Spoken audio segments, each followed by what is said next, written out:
Today we have Eeshani Kandpal from the World Bank for this week's JHR Threads.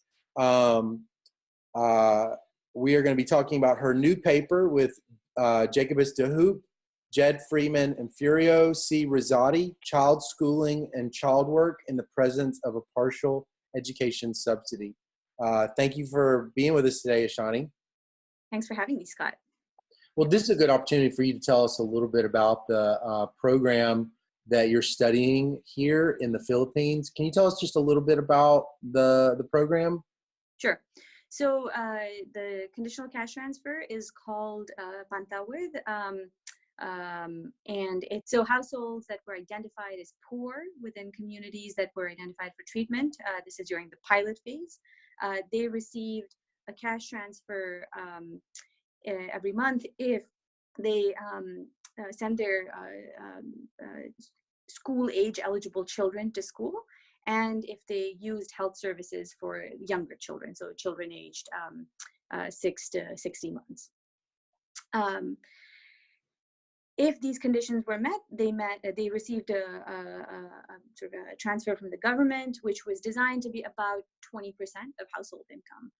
If resources were unlimited, governments would fully subsidize schooling and everyone would go to school.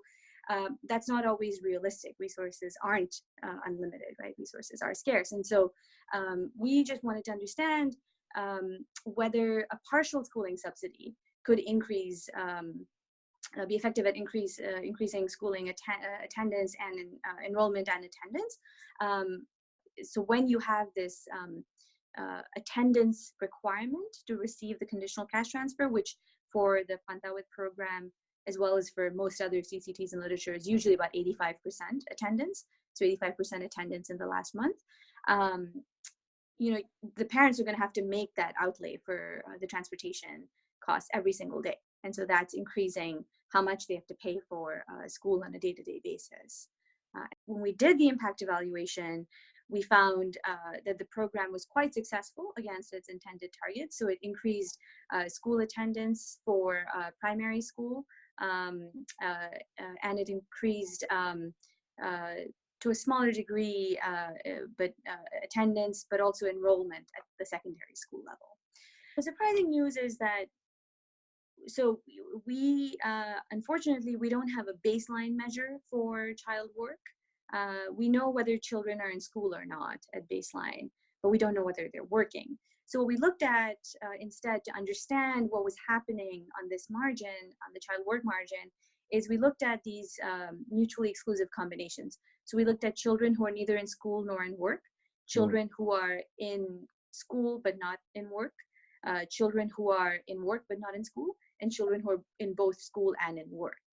In the treatment communities, we find an increase in the children who are in both school and in work relative to control communities, where there's a higher proportion of children who are neither in school nor in work. And so, we're essentially saying that this is a switch from children who are quote unquote idle into children who are doing a couple of hours of work in addition to going to school every week. We basically look at how much those children who are doing this additional work and going to school, how much they're earning, and we compare it to the amount of money that they're short of, the household is short of, right? So the schooling costs are, say, $100, the subsidy is covering $75, and we find that they're indeed earning about $25. Now, I'm making these numbers up, but that's just the calculation we do. Right. One question you might ask is, well, why is it the children who are doing the work? Why isn't it the parents, right? There are other adults in the household. And so one thing to note is that this was the pilot of the program. It was targeted at the poorest parts of the country. And we are really talking about very poor households here. Right. For eligibility, your per capita per day income had to be below about $2.14. And so that's very close to the World Bank's $1.95 poverty threshold, right? So we're talking about globally poor households. Yeah. And so in these households, there usually isn't a lot of slack in the adult labor supply, right? So the adults are working as much as they can. They're earning as much as they can.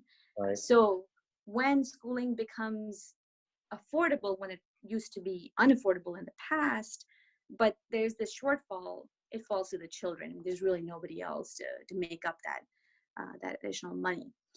And then tied to that, you might ask about the conditions in which these children are working.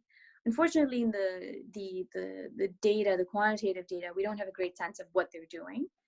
We just know that they're working. We did some qualitative work in the Philippines, and based on that, it seems to be the case that the sort of work these children are doing is stocking shelves in a grocery store on their way to or from school, something like that.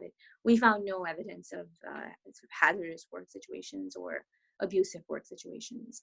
And then the final caveat here is that, going back to when I said this is the pilot phase of the program, we're not necessarily saying that you would see this sort of compensatory behavior on part of the household in sort of a wealthier community, or even a community of average wealth in a country like the Philippines.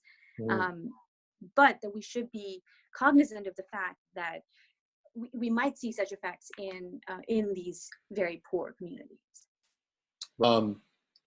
Do you think overall this was welfare, even with this increase in labor for the children, it's welfare improving for the families? That's a great question. And, in the paper, we really tried not to come down on one side or the other. This is just my personal opinion, and I might get into hot water for saying this, but yes, I do think overall this made sense for these families and for these children, because our estimates show that they're getting 2 additional years, typically of middle school. Another thing I should note is that we are looking at a fairly broad age range of children, 10 to 17, in the paper. But really speaking, this effect is concentrated on the older end of that age range. So we're really talking about 14, 15, 16-year-olds who are working a little bit more. We aren't talking really about 10-year-olds working more. We don't see anything in the data suggesting that this is not a reasonable outcome. They're going to school. They're going to school at all. They're going to school more. And they're not working in the most hazardous environment. Exactly. Shelves. So, well, Eeshani, thank you so much for talking to us about this really fascinating and important paper. I think it's really, it's always exciting just to learn more about the world and how we might better design policy. And this seems to be, have really opened up our eyes to something that we didn't know. So I thank you so much for this week's JHR Threads. Thanks so much, Scott. Okay. Bye-bye. Bye. All right.